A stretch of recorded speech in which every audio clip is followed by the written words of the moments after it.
अभी का नौजवान दादी खाला फुप्पू नानी नाना जहाँ बैठेगा वही जगह, जहाँ औरतें बैठेगी वही जगह बैठेगा। और ऐसे नौजवानों को हम लोग अपनी मादरी ज़बान में, देहाती ज़बान में, गांव वाली ज़बान में कहते हैं मौघा। क्या बोलते हैं बोलो? मौघा कहते हैं, मौघा कहते हैं। एक नौजवान ऐसी औरतों के बीच में बैठा हुआ था, सांप आ गया। औरतें सांप देख के डर गई तो औरतें चिल्लाने लगी, अरे कोई मर्द को बुलाइए, लट्ठी लेके आएगा, सांप को मारेगा। कोई मर्द को बुलाइए, लट्ठी लेके आएगा, सांप को मारेगा। ये बुधवा भी वही बैठा हुआ था, ये भी बोल रहा कोई मर्द को बुलाइए, लट्ठी लेके आएगा, सांप को मारेगा। कोई मर्द को बुलाइए। तो लोग आए, सांप को मारा। तो एक आदमी बोला कि तुम भी तुम मर्द थे? बोला हम भूल गए थे।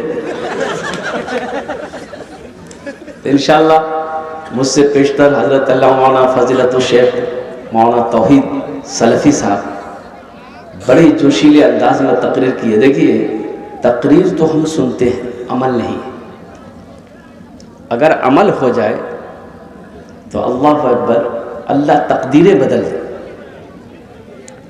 अमल नहीं है, अमल नहीं है। वहाँ देखिए रोड पर अब भी आदमी नजर आएगा आपको। देख रहे रोड पर, जब मैं आया था इतनी भीड़ थी रास्ते में कि आने का रास्ता नहीं मिल रहा था। मैंने कहा कि भाई हजरत ये बताइए ये लोग कौन है? बोला जलसा सुनने वाला सब है। तो जलसा यहाँ हो रहा कि वहाँ हो रहा? अरे बोलो भाई, जलसा यहाँ हो रहा कि वहाँ हो रहा? अच्छा, घर से जब निकला होगा वो तो अपनी बीवी को कह के निकला होगा, मुन्ना की अम्मी हम जलसा सुनने जा रहे। घूम रहा रोड में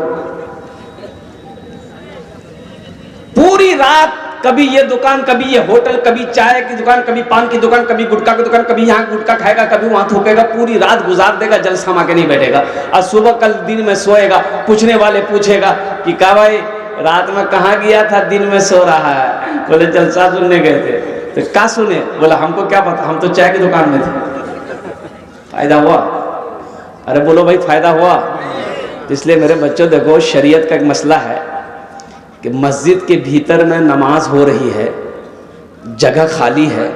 अब एक आदमी आया, बोला कि नहीं मस्जिद के अंदर हम नमाज नहीं पढ़ेंगे, बहुत गर्मी है। वो मस्जिद के बाहर ही नियत बांध के खड़ा हो जाएगा, उसकी नमाज होगी? बोलो भाई बोलो। उसी तरीके से ये जो पिंडाल सजा है, जो सवाब इस पिंडाल के नीचे बैठकर सुनने वाले को अल्लाह देगा, वो सवाब रोड पर घूमकर सुनने वाले को नहीं मिलेगा। जो सवाब इस पिंडाल के नीचे बैठकर सुनने वाले को अल्लाह देगा, वो सवाब घर में सोए हुए लेटे हुए इंसान को नहीं मिलेगा। जो सवाब इस पिंडाल के नीचे बैठकर सुनने वाले को अल्लाह देगा, वो बाजारों में घूमकर सुनने वाले को अल्लाह नहीं देगा। तो अब तक लोग खड़े हैं। अजय एक बात बताइए, अल्लाह ने खाने के लिए मुंह दिया कि नहीं दिया? अरे बोलो भाई।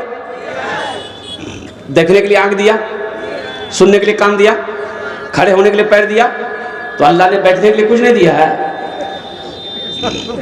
अरे अल्लाह ने बैठने के लिए कुछ उधर कैसे नहीं हो? अरे बैठो ना हो। ए बाबू आ जाओ, अल्हम्दुलिल्लाह। एक पढ़ा लिखा नौजवान सब है, बच्चा सब समझदार बच्चा सब है, आ जाइए। ए पढ़ा देखिए नौजवान सब है, माशाल्लाह खूबसूरत सब नौजवान, दूर ही से चेहरा चमक रहा है। बैठ, हम ज्यादा वक्त आपका नहीं लेंगे, हम ज्यादा परेशान नहीं करेंगे। आधे घंटे के अंदर में मेरी गुफ्तगू मुकम्मल हो जाएगी। और मैंने जो उन्वान लिया है वो मौत। अब मौत से आदमी को डर बहुत लगता है, इसलिए सुभान अल्लाह अल्हम्दुलिल्लाह बोलते रहिएगा भाई। इंशाअल्लाह हमद बारी ताला के चंद अशार अगर आपकी इजाजत हो तो सुना दूं। गुनाहों पे हूँ शर्मिंदा, इलाही दरगुजर कर दे। गुनाहों पे हूँ शर्मिंदा, इलाही दरगुजर कर दे। बड़ा मुजरिम हूँ मैं तेरा, इलाही दरगुजर कर दे। आमीन बोला था। खता कोई नहीं छोड़ी, कभी सिया नहीं छोड़ा, बस अब करता हूँ मैं तौबा इलाही, दरगुजर कर दे, बड़ा मुजरिम हूँ मैं तेरा,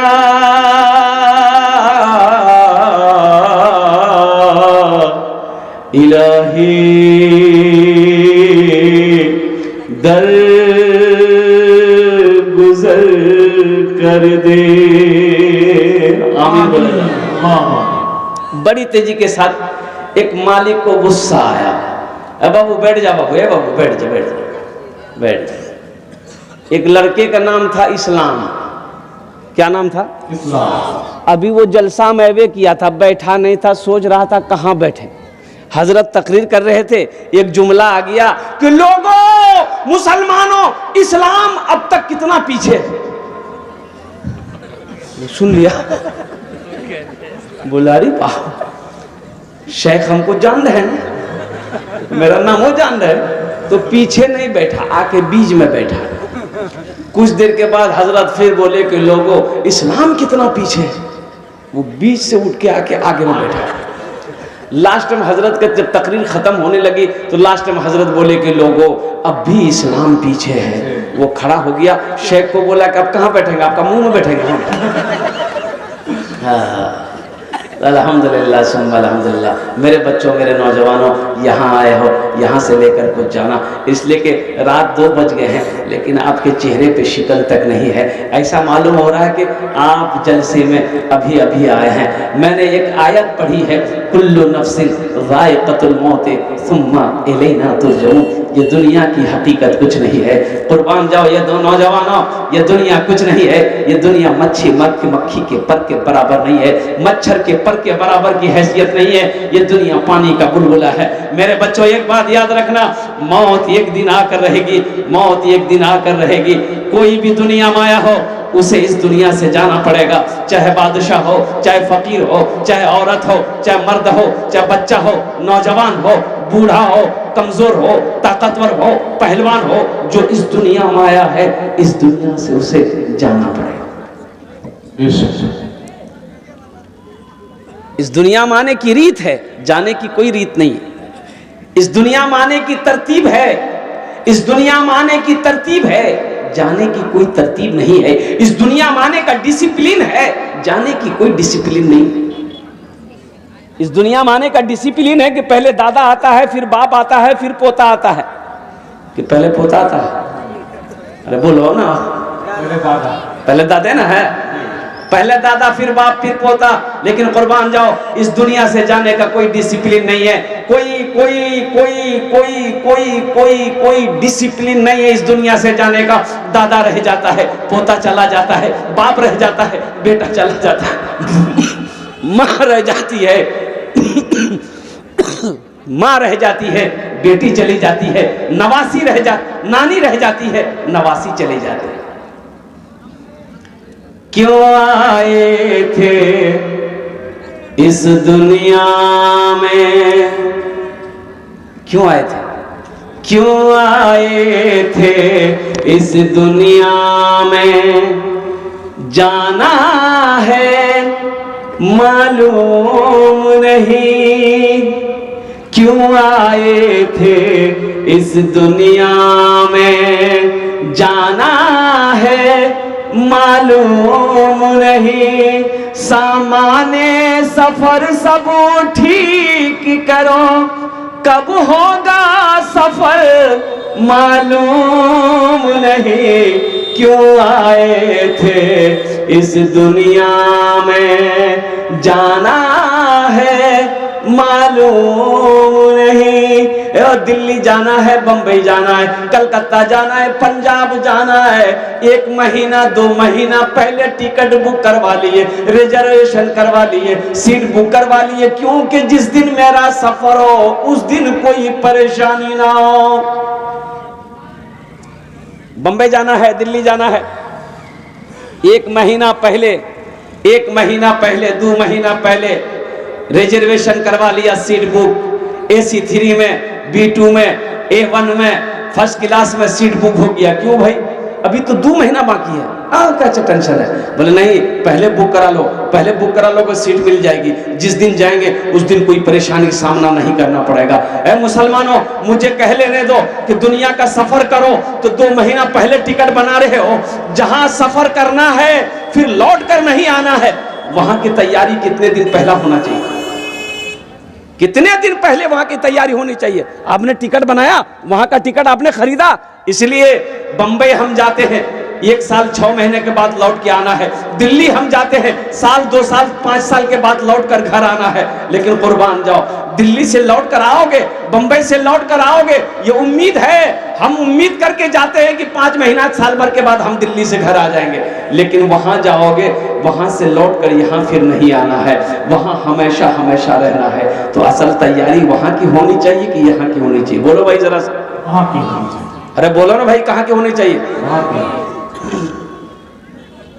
लेकिन हम समझाए किसको? हम समझाते हैं भाई तैयारी करो आखिरत की, कब्र की, मौत आने वाली है। बोले मौत से हम डरते हैं क्या? मौत से हम नहीं डरते, जब आएगी देखा जाएगा। एक आदमी ना गठरी लेके, सर पे मजदूर आदमी था, गठरी लेके जा रहा था, दिन डूब गया, सूरज डूब गया था, अंधेरा हो गया, बस्ती के बाहर ही था, अभी बस्ती गया नहीं था, ठोकर लगी, गिर गया तो गरीब आदमी था। बोला या अल्लाह कितना गरीब बनाए, या अल्लाह कमाए ना तो खाना ना मिले, या अल्लाह मौत को भेज दिए, हम मर जाएंगे अल्लाह, हम मर जाएंगे। तो उसी बस्ती के को मन चला था, वो सुन लिया कि ये मौत की दुआ मांग रहा है। बोला अच्छा रुको, इसको परेशान करते हैं। वो एक काली चादर ओढ़ लिया, मुंह हाथ ढक करके, अंधेरा था ये तो बेचारा पैर पकड़ के बैठा हुआ था, उसके आगे में आ गया। बोला के जा भैया? बोला हम तुम्हारी मौत है। बोला मौत है तो यहाँ क्या करने आए? बोला भी तुम दुआ मांगे थे अल्लाह मौत को भेज दे। बोला नहीं, मुंह से निकल गया था, ये गठरी गिर गई, हमको उठा के दिए, जल्दी हम घर जाएंगे। मौत से डरो मेरे बच्चों, मौत आनी है। मौत से डरो, डरने के साथ साथ वहां की तैयारी करो। बताते हैं हदीसों के अंदर में आता है कि मरने के बाद 1000 साल तक मौत की तलखी जबान पे बाकी रहती है। मौत की तलखी, मौत का मजा 1000 साल तक जबान में बाकी रहती है। सोचो मौत क्या है। इसलिए मुसलमानों और कुर्बान जाओ, अब मोमिन की जो जिस्म से रूह निकाली जाती है, उस वक्त का आलम क्या होता है। हदीस के अंदर में आता है कि अल्लाह के रसूल सल्लल्लाहु अलैहि वसल्लम इरशाद फरमाते हैं कि जो नेक है, जो